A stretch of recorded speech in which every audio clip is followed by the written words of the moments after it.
Assalamu alaikum. Okay, let's just start the class, and that is today class is about the tool life, tool material, cutting force, cutting fluids and machinable material.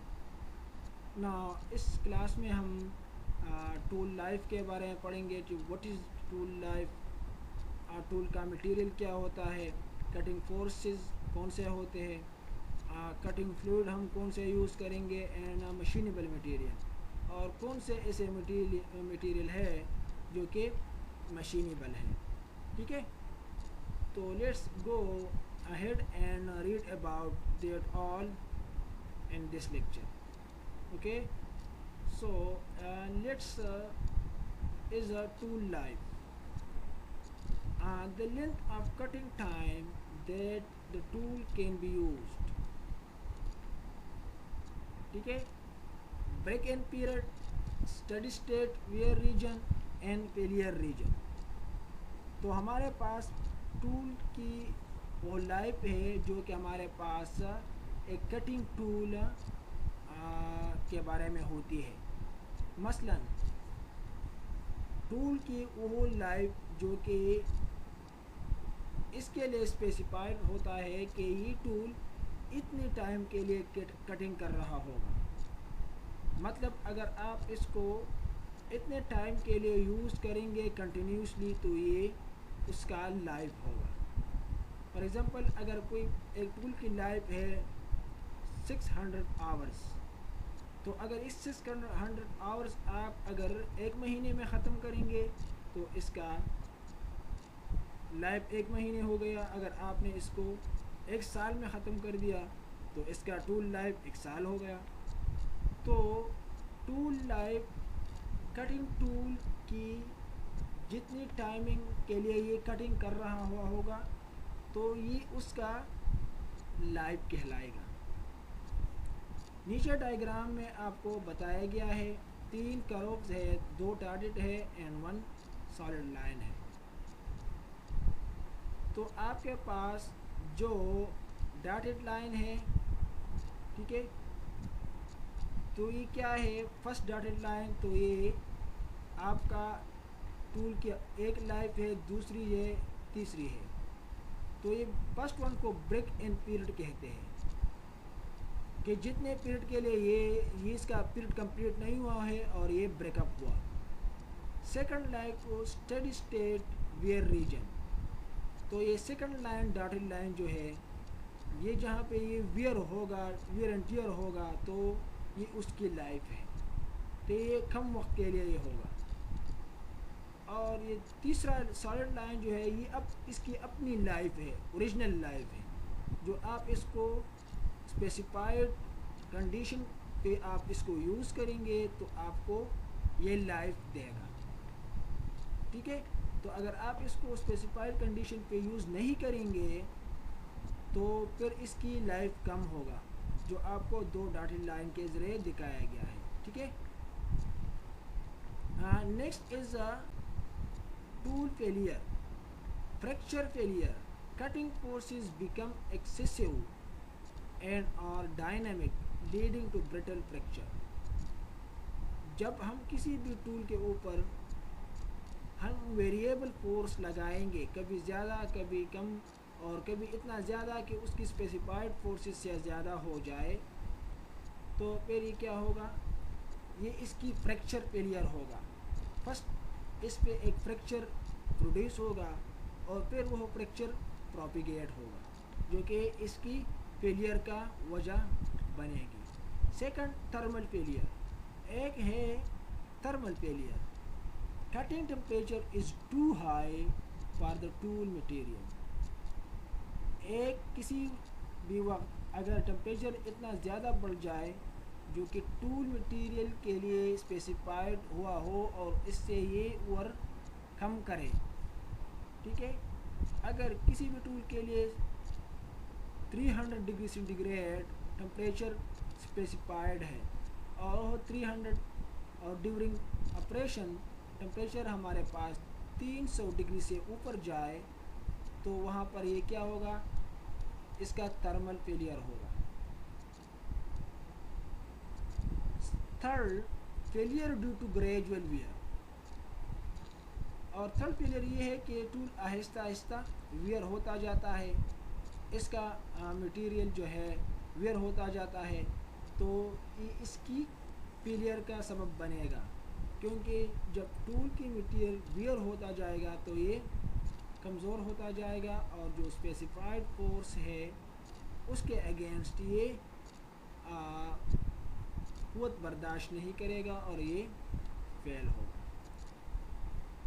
Now next is tool material. अच्छा, यहाँ पे हमारे पास हर tool का अपना material होता है।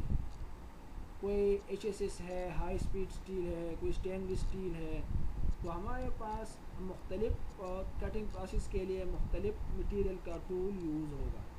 हम उसी मटेरियल से हम टूल क्या प्रिपेयर करेंगे। फॉर एग्ज़ाम्पल अगर हम कोई स्टील काटना चाहें तो उसके लिए अलग टूल मटेरियल होगा। आयरन हम मशीनिंग कर रहे हैं तो वहाँ पर जो टूल है उसका अपना मटेरियल होगा। ठीक है, इस तरह हमारे पास बहुत सारे ऐसे जॉब्स है जिसके ऊपर अगर हम मशीनिंग करेंगे तो उसके लिए अपना एक स्पेसिफाइड टूल होगा, क्योंकि उसी मटेरियल के लिए फिर एक स्पेसिफाइड मटेरियल का टूल बनेगा और इसके लिए मौजूद होगा। ठीक है, तो फर्स्ट क्या है, plane carbon and log alloy steel. आपको डायग्राम में बताया गया है कि प्लेन कार्बन का जो स्टील है ये सबसे पहला करोड़ है, जो कि सबसे कमज़ोर है या सबसे क्या है हाई क्या है, सबसे कमज़ोर है, जिसकी हम सबसे कम प्रेशर पे और सबसे कम क्या पे हार्डनेस पे हम इसको रखते हैं। इसमें क्या है, पुअर हार्डनेस होगी और secondly before high speed steel. तो ये क्या है, ये हाई स्पीड स्टील से बिफोर है और इसकी पुअर हार्डनेस है। मतलब ये है कि ये टेम्परेचर के विथस्टैंड नहीं होगा, ज़्यादा टेम्परेचर के लिए ये विथस्टैंड नहीं होगा। ठीक है, सेकंडली हाई स्पीड स्टील, जिसको हम HSS भी कहते हैं, तो इसका मटेरियल क्या होगा, टंगस्टन टाइप T ग्रेड होगा। ये जो बनेगा तो ये टंगस्टन टाइप T ग्रेड से बनेगा। और सेकंडली इस पे जो हम मटेरियल यूज़ करेंगे वो सेकंड है molybdenum type M grade, third chromium and vanadium type and fourth cobalt type. तो हमारे पास हाई स्पीड स्टील में जो मटेरियल यूज़ होगा तो उसमें हम ये चारों टाइप्स के मटेरियल यूज़ करेंगे। ठीक है, और जब इसमें ये यूज़ करेंगे तो एज अ रिजल्ट टूल जो है वो हाई स्पीड स्टील टूल होगा। नेक्स्ट हमारे पास क्या है, सीमेंटाइड कार्बाइड, सीमेंटेड कार्बाइड। अच्छा, सीमेंटेड कार्बाइड ये भी टूल है, टूल मटेरियल है, और इसमें कौन कौन से चीज़ें हैं, इसमें कौन कौन से खासियतें हैं। First, high compressive strength and modulus. First हम वहाँ पे हम यूज़ करेंगे जहाँ पे ज़्यादा कंप्रेशन की ज़रूरत हो। ठीक है, वहाँ पे हम इसको यूज़ करेंगे। सेकंडली, हाई हार्डनेस, जहाँ पे बहुत हाई टेम्परेचर हो तो वहाँ पर हम इसको कटिंग के लिए यूज़ करेंगे। ये हाई टेम्परेचर को विथस्टैंड है। थर्ड, गुड वियर रेजिस्टेंस, इसकी रेजिस्टेंस जो वियर रेजिस्टेंस है ये बहुत अच्छी है। मतलब ये है कि इसकी वियर बहुत कम होती है। ठीक है, जिसकी वजह से इसकी लाइफ इंक्रीज़ होती है। फोर्थ, हाई थर्मल कंडक्टिविटी, और ये जो है इसमें थर्मल कंडक्टिविटी बहुत हाई होती है। मतलब ये है कि ये थर्मल कंडक्टिव है। Last, lower in toughness than HSS, लेकिन इसमें जो टफनेस होती है वो HSS के बनिस्बत कम होती है। ठीक है, तो ये है सीमेंटेड कार्बाइड टूल के बारे में, जो इसके प्रॉपर्टीज़ है, high compressive strength, high hardness, good wear resistance, high thermal conductivity and toughness is low than HSS. Okay, next हमारे पास है सिरेमिक्स। सिरेमिक्स मटेरियल से जो टूल्स बनते हैं इसके बारे में थोड़ी इंफॉर्मेशन आपको नीचे दी गई है। First one is that fine alumina powder is pressed at high pressure and temperature. ये इसकी प्रिपरेशन के बारे में आपको बताते हैं कि हम फाइन एलुमिना पाउडर को हम हाई प्रेशर के साथ हम इसको कंप्रेस करके बनाते हैं। ये एलुमिना पाउडर होते हैं जो हम इसको हीट अप करते हैं बहुत हाई टेम्परेचर तक, और फिर अंडर हाई प्रेशर हम इसको क्या करेंगे, कंप्रेस करेंगे। तो एज अ रिजल्ट हमारे पास ये टूल्स बनते हैं। Secondly, other oxides added with it, हमारे पास इसकी प्रॉपर्टीज़ को इम्प्रूव करने के लिए हम इसमें दूसरे ऑक्साइड्स भी हम इसमें ऐड अप करते हैं ताकि इसकी प्रॉपर्टीज़ जो है ये इम्प्रूव हो जाए। ठीक है।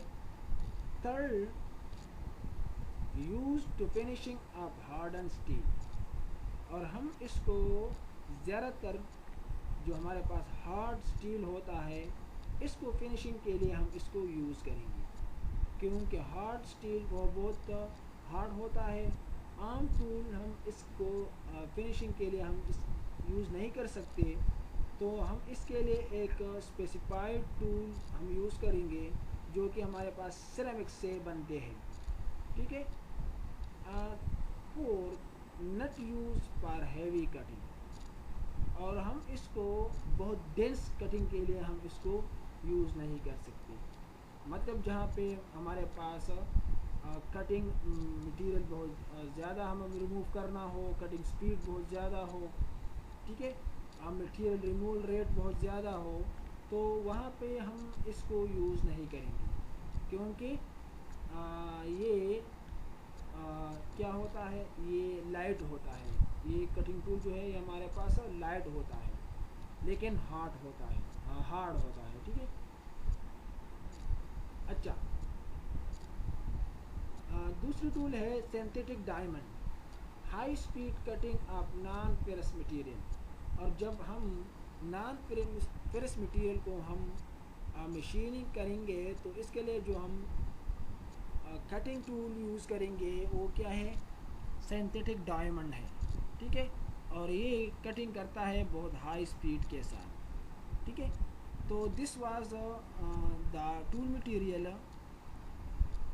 Now we're going towards the next topic, and that is cutting fluid. ठीक है। Now हर कटिंग में हम मशीनिंग कटिंग में हम कटिंग फ्लूइड यूज़ करेंगे। ठीक है।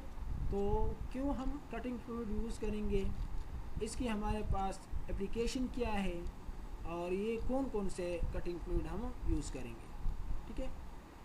तो let's start. Lubricating to reduce friction and cutting forces, thereby extending tool life. Cutting fluid हमारे पास हम जो मकसद है, किस मकसद के लिए हम यूज़ करेंगे इसको, एक तो ये है कि हम इसको लुब्रिकेटिंग के लिए यूज़ करेंगे। लुब्रिकेटिंग के लिए हम इसलिए यूज़ करेंगे कि ये तो एक तो फ्रिक्शन रिड्यूस करेगा, क्योंकि कटिंग यहाँ पे दो मटेरियल की रिलेटिव मोशन होती है, और जहाँ पर भी रिलेटिव मोशन हो वहाँ पे हमारे पास फ्रिक्शन होगा, और जब फ्रिक्शन होगा तो आपको पता है कि वहाँ पे हमारे पास as a result heat produce होगा, एनर्जी कंज्यूम होगी, कॉस्ट ज़्यादा आएगा। ठीक है। तो वो सारे प्रॉपर्टीज़ है जो कि वो सारे इफ़ेक्ट है जो कि फ्रिक्शन की वजह से प्रोड्यूस होता है। और एक ये है कि टूल की लाइफ भी एक्सटेंड होगा, क्योंकि वहाँ पे टूल हीटअप नहीं होगा या वियर नहीं होगा, वहाँ पे फ्रिक्शन नहीं होगा, वियर नहीं होगा। जब वियर नहीं होगा तो टूल लाइफ को एक्सटेंड होगी। Minimizing material built up on tool cutting edge. ठीक है। और हमारे पास टूल कटिंग पे एक ड्यूरिंग कटिंग इसकी फेस जो है टूल कटिंग टूल मटेरियल या टूल टिप के ऊपर हमारे पास एक रफ सा जो एड्स बनते हैं ड्यू टू कटिंग, तो वो प्रोड्यूस नहीं होती। सही है। और तीसरा हमारे पास protection machine surfaces against corrosion.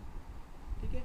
और ये है कि जब हम लुब्रिकेटिंग को हम यूज़ करेंगे तो हमारे पास वहाँ पे कोरोजन इफेक्ट नहीं होगा, कोरोजन इफेक्ट बहुत कम होगा।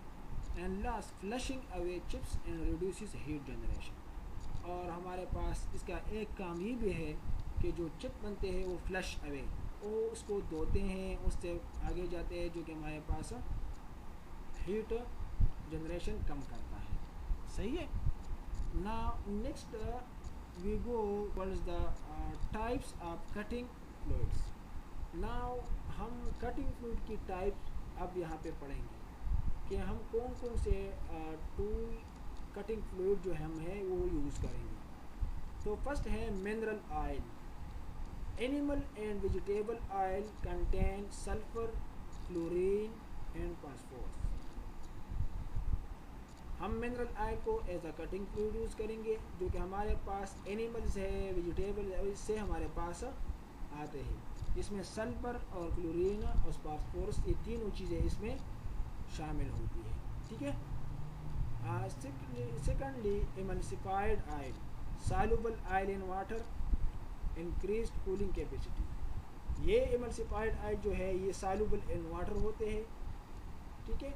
और ये क्या है, ये कूलिंग कैपेसिटी इंक्रीज़ कर रहा है। हम इस एमल्सिफाइड ऑयल को वाटर में मिक्स करके हम एज अ कूलेंट या एज अ कटिंग फ्लूइड हम इसको यूज़ करेंगे। ठीक है। और इसमें वाटर की वजह से जो कूलिंग कैपेसिटी है वो बहुत ज़्यादा होती है। थर्ड हमारे पास केमिकल फ्लूइड्स।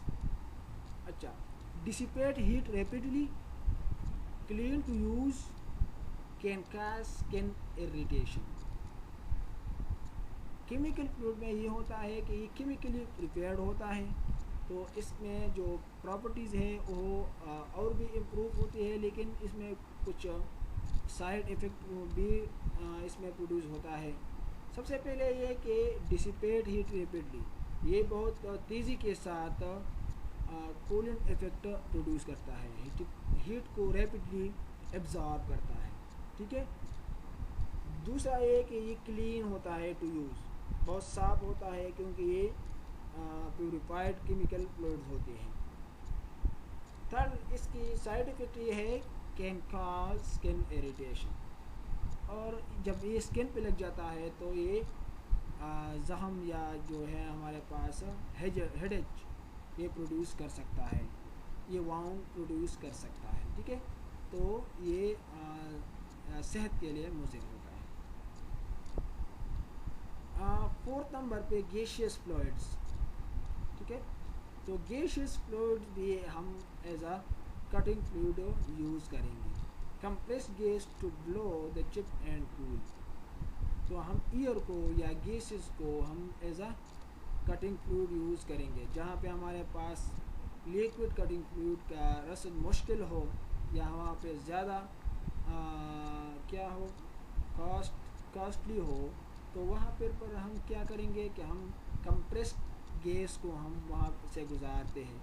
एक तो ये कि ये चिप्स को वॉश अवे करता है, और दूसरा ये कि ये कूलिंग इफेक्ट भी प्रोड्यूस करता है। ठीक है। So next is the about the cutting force in metal cutting. तो ये स्लाइड हमारे पास जो आपके सामने है डायग्राम है, तो इसमें आपको कटिंग फोर्सेस के बारे में बताया गया है कि कटिंग के दौरान हमारे पास कौन से फोर्सेस प्रोड्यूस होते हैं। तो frictional force F and normal to friction N। आपके पास डायग्राम पे आपको फोर्सेस दिखाए गए हैं। इसमें एक फ्रिक्शन फोर्स प्रोड्यूस होगा जो F से जाहिर किया गया है, और एक नॉर्मल फोर्स जो कि आपको R से जाहिर किया N से जाहिर किया गया है। ठीक है। तो ये फ्रिक्शनल फोर्स और नॉर्मल फोर्स ये दोनों परपेंडिकुलर है, और नॉर्मल फोर्स और फ्रिक्शनल फोर्स का रिजल्ट जो हमारे पास है वो R है। ठीक है। shear force Fs and normal to shear force Fn, और एक है shear फोर्स जो हमारे पास opposite to the normal force है, और एक हमारे पास एफ एन है, नॉर्मल फोर्स है, जो कि अपोजिट टू फ्रैक्शनल फोर्स है। तो ये सारे फोर्सेस हमारे पास प्रोड्यूस होते हैं during cutting process. Okay, next is the lecture about machinable material. Now, is or difficulty with which metal can be machined. अच्छा, हमारे पास बाज़ ऐसे मटेरियल है जो कि मशीनेबल है, ठीक है। तो हम वो मशीनेबल मटेरियल के बारे में हम अब यहाँ पे पढ़ेंगे। तो कौन से मटेरियल ऐसे हैं जो कि मशीनेबल है। तो S R difficulty with which metal can be machined. तो मशीनेबल मटेरियल का क्या मतलब है? The degree of difficulty with which metal can be machined. हमारे पास एक मटेरियल कितना सख्त है कि हम इसको मशीन करें। Secondly, measured by length of cutting tool life in minutes or by rate of stock removal in relation to cutting speed employed। हम मशीनेबल मटेरियल की जो क्या करते हैं, इसकी डिफ़िकल्टी हम मेजर करेंगे। तो हम इसको कटिंग टूल की लाइफ से मेजर करेंगे। फॉर एग्ज़ाम्पल, हमारे पास दो मटेरियल है और हमारे पास एक ही कटिंग टूल है, इसकी मटेरियल एक है। तो अगर हम एक मटेरियल को जितना मशीन करेंगे तो हम टाइम नोट करेंगे, और फिर उसी टाइम के लिए जब हम दूसरा मटेरियल मशीन करेंगे तो फिर हम टाइम नोट करेंगे, ठीक है। तो इसमें जो डिफरेंस है, इस टाइम में जो डिफरेंस आया, इस डिफरेंस को हम मशीन में मटेरियल की डिफ़िकल्टी कहलाते हैं। सही है। Machinability of metals affected by it's microstructure, ठीक है। और ये ज़्यादातर डिपेंड कर रहा है किसी भी मटेरियल की माइक्रोस्ट्रक्चर पे। अगर इसकी माइक्रोस्ट्रक्चर वेरिएबल हो तो इसकी मशीनेबिलिटी भी वेरिएबल होगी। Ductility and shear strength modified greatly by operations such as annealing, normalizing and stress relieving। तो ये ऑपरेशन जो हमारे पास है, एनीलिंग है, नॉर्मलाइजिंग है एंड स्ट्रेस रिलीविंग है, ये हीटिंग प्रोसेस है जो हम किसी भी मटेरियल के ऊपर अप्लाई करके इसकी प्रॉपर्टीज़ को हम इम्प्रूव करेंगे। इसकी मशीनेबल प्रॉपर्टीज़, इसकी फंक्शनल प्रॉपर्टीज़, इसकी बहुत सारे प्रॉपर्टीज़ है जो हम इस हीट की वजह से, हीट प्रोसेस की वजह से हम इसको क्या करेंगे, इम्प्रूव करेंगे। और ये फिर डायरेक्टली डिपेंड कर रहा होगा मशीनिंग पे। Certain chemical and physical modification of steel improves machinability। बहुत सारे ऐसे प्रोसेसेस है, फिजिकल या केमिकल, जो हम किसी भी मशीन के, किसी भी मटेरियल के ऊपर हम इसको अप्लाई करेंगे तो हमारे पास इसकी मशीनेबिलिटी इम्प्रूव होगी। Okay. Addition of sulphur, lead और sodium sulphide cold working which modifies ductility। some machinable material are following। तो हमारे पास मशीनेबल मटेरियल का हमने पढ़ा कि ये किसी भी मटेरियल की मशीनिंग के दौरान को ज़ाहिर करता है, ठीक है। और हम इसको ग्रेटली चेंज कर सकते हैं by changing the microstructure of the material, by applying heat treatment process and by changing the chemical and physical modification of the material we can improve the machinability of any material। okay, now some machinable material are as follows। and next the machinable material are there's a low carbon machinable steel, large area of ferrite interpressed with small area of perlite। तो low carbon में क्या होता है कि large area of ferrite क्या है, ये chemical microstructure है of the material, and pearlite भी केमिकल माइक्रोस्ट्रक्चर है ऑफ द मटेरियल। तो फेराइट हमारे पास क्या है, सॉफ्ट होता है, हाई डक्टिलिटी होता है एंड लो स्ट्रेंथ होता है। परलाइट लो डक्टिलिटी होती है एंड हाई स्ट्रेंथ होता है।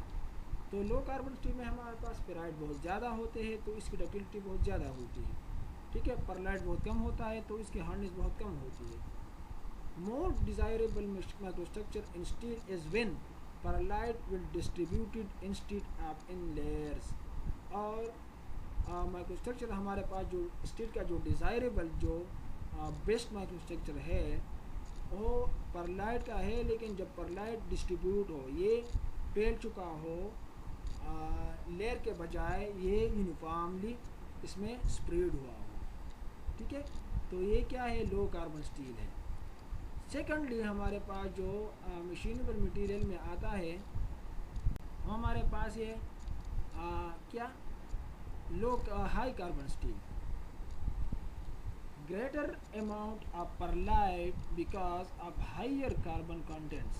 तो यहाँ पे क्या है, हाई कार्बन स्टील में हमारे पास परलाइट बहुत ज़्यादा होते हैं due to high carbon contents, more difficult to machine steel efficiently, और इसकी मशीनिंग बहुत मुश्किल होती है, ठीक है, क्योंकि यहाँ पे हमारे पास परलाइट है, परलाइट हमारे पास due to the high carbon contents होता है, और कार्बन जो है हमारे पास ये हार्ड होता है, तो इसकी हाई परसेंटेज की वजह से, हाई कंपोजिशन की वजह से हमारे पास परलाइट की मकदार ज़्यादा होती जाती है, और जब परलाइट की मकदार ज़्यादा हो जाती है तो वो फिर हार्ड कहलाता जाता है, जिसकी मशीनिंग हमारे पास बहुत डिफ़िकल्ट होता है। Desirable to anneal the steel to alter microstructure improve machining quality. और जब हम इसकी मशीनिंग प्रॉपर्टीज़ को इम्प्रूव करना चाहें तो हम फिर इसको हीट प्रोसेस से गुजारेंगे, और हीट प्रोसेस में हम annealing as a heat process इसके ऊपर हम अप्लाई करेंगे, सही है।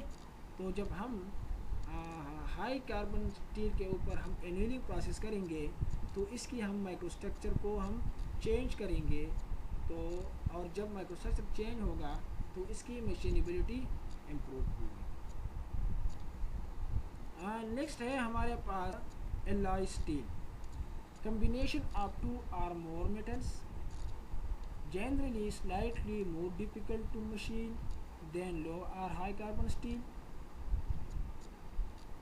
To improve machining qualities, combination of sulfur and lead or sulfur and manganese in proper proportion added, combination of normalizing and annealing, machining of stainless steel greatly eased by addition of selenium.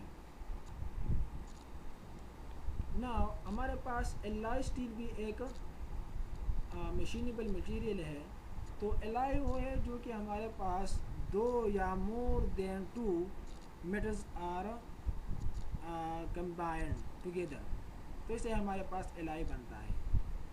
लेकिन इसकी machining जो है ये हमारे पास high carbon और low carbon दोनों steel से हमारे पास इसकी मशीनिंग क्या होती है, डिफ़िकल्ट होती है, क्योंकि इसमें हमारे पास दो से ज़्यादा मटेरियल होते हैं, क्योंकि हमारे पास एक मिक्सचर होता है। अगर हम इसकी मशीनिंग को इम्प्रूव करना चाहें तो हम इस एलॉय में हम क्या करेंगे, हम सल्फर या लेड को या सल्फर और मैंगनीज़ को एक ख़ास तनासब से हम इसमें एडअप करेंगे। तो किसी भी एलॉय स्टील को कि अगर हम इसकी मशीनेबिलिटी हम इम्प्रूव करना चाहें तो हम इसमें लेड सल्फर या सल्फर मैंगनीज़ हम इसमें एडअप करेंगे, ठीक है, या हम इसको नॉर्मलाइजिंग और एनीलिंग हीट ट्रीटमेंट प्रोसेस इसके ऊपर हम करेंगे तो इसकी मशीनिंग क्या होगी, इम्प्रूव होगी, ठीक है। अगर हम किसी भी स्टेनलेस स्टील की अगर हम मशीनेबिलिटी इम्प्रूव करना चाहें तो हम इसमें क्या करेंगे कि हम इसमें सेलेनियम इसमें एडअप करेंगे तो इसकी मशीनेबिलिटी इम्प्रूव हो जाएगी, सही है। नेक्स्ट हमारे पास है cast iron, machining slightly difficult due to iron carbide and presence of sand on outer surface of casting। तो कास्टिंग आयरन वो आयरन है जो कि हम कास्टिंग करते हैं, हम सबसे पहले हम ओर से हासिल करेंगे, और इसमें कार्बन कंटेंट बहुत हाई मकदार में होता है। इसमें carbide in the form of iron in the form of carbide होते हैं, कार्बन होते हैं, और इसकी ऊपर सैंड्स की जो आउटर सरफेसेस है उसमें सैंड की मकदार बहुत ज़्यादा होती है, तो सैंड बहुत हार्ड होता है, तो कास्ट आयरन की मशीनेबिलिटी बहुत हार्ड होती है। माइक्रोस्ट्रक्चर एल्डर थ्रू एनीलिंग, और हम इसके ऊपर फिर हम जब इसकी क्या करेंगे, इसकी हम हीट मशीनेबिलिटी इम्प्रूव करना चाहे तो हम इसके ऊपर एनीलिंग प्रोसेस करेंगे। और जब एनीलिंग प्रोसेस करेंगे तो इसके अंदर जो हमारे पास वेरिएबिलिटी इन द माइक्रोस्ट्रक्चर आती है तो इसकी वजह से इसकी मशीनेबिलिटी इम्प्रूव होती है। अच्छा, एनीलिंग की वजह से क्या होता है, iron carbide broken down into graphitic carbon and ferrite. तो हमारे पास एनीलिंग की वजह से इसके अंदर जो कार्बाइड है, कार्बाइड डायग्राम है या कार्बाइड माइक्रोस्ट्रक्चर है, वो क्या होता है, वो ब्रेकअप हो जाता है ग्रेफाइटिक कार्बन एंड फेराइट। तो इसमें ग्रेफाइटिक लेयर और फेराइट लेयर प्रोड्यूस होगा जो कि इजीली मशीनेबल होता है। Last addition of silicon, sulphur and manganese gives cast iron different qualities. तो इसमें हम फिर silicon, sulphur, manganese, nickel, chromium, इसमें बहुत सारी चीज़ें हम एडअप कर सकते हैं to improve the quality of the cast iron. Okay, next हमारे पास मटेरियल है and that is aluminium. Pure aluminium generally more difficult to machine than aluminium alloy। ठीक है, तो हमारे पास एल्यूमिनियम के एलॉय भी है और एल्यूमिनियम भी है। तो अगर हम प्योर एल्यूमिनियम को मशीन करना चाहे तो ये डिफ़िकल्ट होगा, लेकिन अगर एल्यूमिनियम एलॉय को हम मशीन करना चाहे तो ये बनिस्बत एल्यूमिनियम के इजीली मशीनेबल होगा। सही है। Produces long string chips and harder on cutting tool. तो ये इसकी चिप के बारे में है कि ये लॉन्ग स्ट्रिंग चिप प्रोड्यूस करेगा। ठीक है, और इसके लिए जो हम कटिंग टूल यूज़ करेंगे वो हार्ड कटिंग टूल होगा। अच्छा, एल्यूमिनियम एलॉय, तो नीचे आपको एल्यूमिनियम एलॉय बताए गए हैं कि एल्यूमिनियम के हमारे पास एलॉय कौन कौन से हैं। Cut at high speed yield good surface finish. हम एल्यूमिनियम एलॉय को हाई स्पीड पे कटिंग करेंगे और इसकी हमारे पास हाई स्पीड से गुड सरफेस फिनिश आएगा। बाज़ मटेरियल का हाई स्पीड से गुड सरफेस फिनिश आएगा, इसमें एल्यूमिनियम एलॉय भी शामिल है। Hardness and tempered alloy easy to machine. हमारे पास जो टेम्पर्ड एलॉय है वो आसानी के साथ मशीनेबल होता है। Silicon in alloy makes it difficult to machine. और हमारे पास एल्यूमिनियम में बाज़ औक़ात सिलिकॉन भी आती है जो कि रेत की एक किस्म है। तो अगर इसमें ये भी शामिल हो तो फिर ये इसकी मशीनेबिलिटी बहुत मुश्किल होगी, इसकी मशीनेबिलिटी इंक्रीज़ होगी, मतलब इसकी मशीनिंग बहुत डिफ़िकल्ट होगी। अच्छा, और दूसरी बात यह है कि हमारे पास जहाँ पे सिलिकॉन इसमें होगी तो वहाँ पर इसकी पुअर सरफेस फिनिश होगी।